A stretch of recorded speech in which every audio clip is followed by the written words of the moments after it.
তারা ওই দেশে নাগরিকত্ব দিবে না, কিন্তু কিভাবে থাকবে, তাদের কিছু ডকুমেন্ট প্রয়োজন, সেই জন্যই তারা আমাদেরকে সেই অনুরোধটা করেছিলেন। আমরা গত বছর সেইটা সাইন করেছিলাম চুক্তিতে। আমাদের সেইখানে আমাদের কোনো অসুবিধা হচ্ছে কিনা কিংবা কোনো রকম কোনোখানে লোফল আছে কিনা সেইটাই আমাদের সঙ্গে সরাসরি কথা বলার জন্য সেটা আসছে। তাদেরকে না না আমরা তারা তো বাংলাদেশে পাসপোর্ট নিয়ে গিয়েছে, কাজে শুধু আমরা রিনিউয়াল করে দিব, আর অন্য কিছু নয়।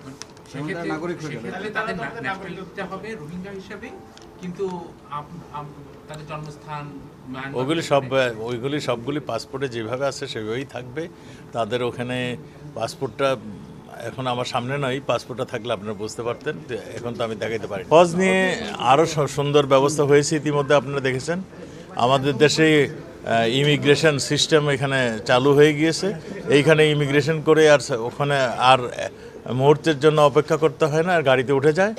এবং রোড টু মক্কা বলে আরেকটা সিস্টেম চালু করেছেন তারা, যে তাদের লাগেজ, হজযাত্রীদের লাগেজগুলো এখানেই জমা দিয়ে দিবেন। তাদের নির্দিষ্ট যেখানে তাদের হোটেল কিংবা বাসস্থানের ব্যবস্থা হয়েছে সেইখানে তারা চলে যাবে লাগেজ। এই আমাদের এই হজের এই ব্যাপারটা আরও সুন্দর হয়েছে।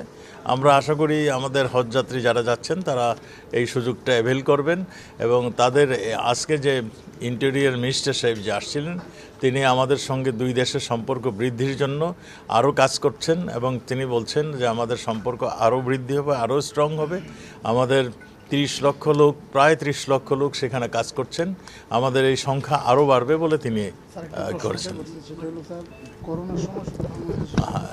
আমাদের করোনার সময়ে যে আমরা করোনাকে মোকাবেলা করেছি সেটাও তাদের সন্তুষ্টির ছিল, এবং সেই জন্যই শুধু বাংলাদেশের বিমানকেই সৌদি আরবে যাওয়ার পারমিশন দিয়েছিল, অন্য কোনো বিদেশি বিমানদেরকে যাইতে দেয়নি।